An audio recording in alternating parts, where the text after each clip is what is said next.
माहीन की ज़िंदगी आम थी, लेकिन इसके ख्वाब किसी मामे से कम न थे।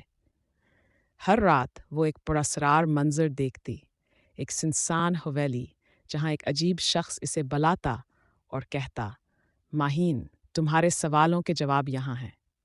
शुरू में माहीन ने इन ख्वाबों को नज़रअंदाज किया, लेकिन जैसे जैसे ये ख्वाब वाज़ होते गए, उनमें मौजूद हवेली की तफसीलात हकीकत के करीब महसूस होने लगें।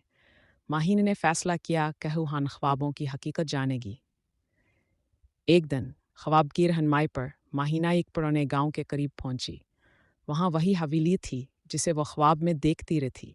यह जगह खुस्तहाल, सुनसान और खामोश थी। हवेली का गेट निगालवा था। यूरास्पर स्मॉथ लिखा था। गेट के पीछे से एक अजीब सी सर्द हवा का झोंका आया, जिसने माहीन के दिल में खौफ और तशस्सुस को मज़ीद बढ़ा दिया। जब माहीन ने कदम बढ़ाया तो हवेली के दरवाजे की चरचराहट ने एक पुरस्रार खामोशी को तोड़ दिया। अंदर जाते ही इसकी नज़र दीवार पर लगी एक पुरानी तस्वीर पर पड़ी। ये तस्वीर किसी और की नहीं बल्कि इसकी परख महरो की थी, जो सालों पहले लापता हो गई थी। तस्वीर के नीचे लिखा था, महरो, वो जो सच की तलाश में आई थी।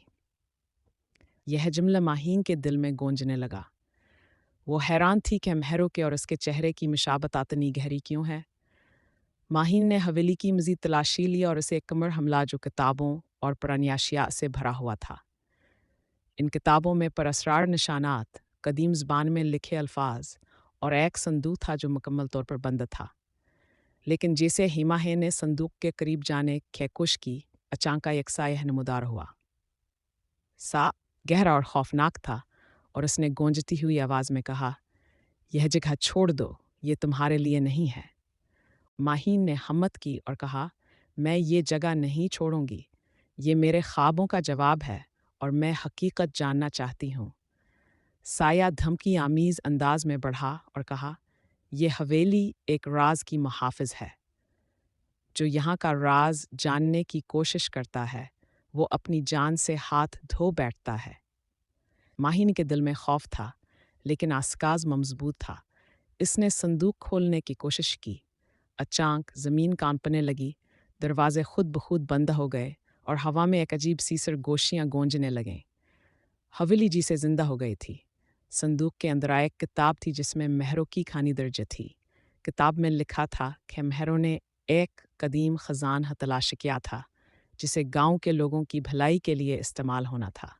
लेकिन महरों को हवेली की मावराई ताकतों ने रोक दिया था। वो कभी भी ख़जाने को बाहर नहीं ले जा सकी और हमेशा के लिए हवेली में कैद हो गई। अब माहीन को फैसला करना था। या तो वह महरों की अधूरी कहानी मुकम्मल करे और राज को दुनिया के सामने लाए, या हवेली के कहर का शिकार हो जाए। जैसे ही वह किताब पढ़ रही थी, साया मज़ीद ताकतवर हो गया और हवेली की दीवारों से चीखने की आवाज़ें आने गईं। माहीन ने किताब बंद की, साये की तरफ देखा और कहा, मैं यह जगह सोकत तक इन्हें छोड़ूं गेज बब तक में सच का पथन हलगा लो। इसकी हमत ने हवेली की मावराई ताकतों को चैलेंज कर दिया। लेकिन हवेली के राज इतने आसानी से जाहिर होने वाले नहीं थे।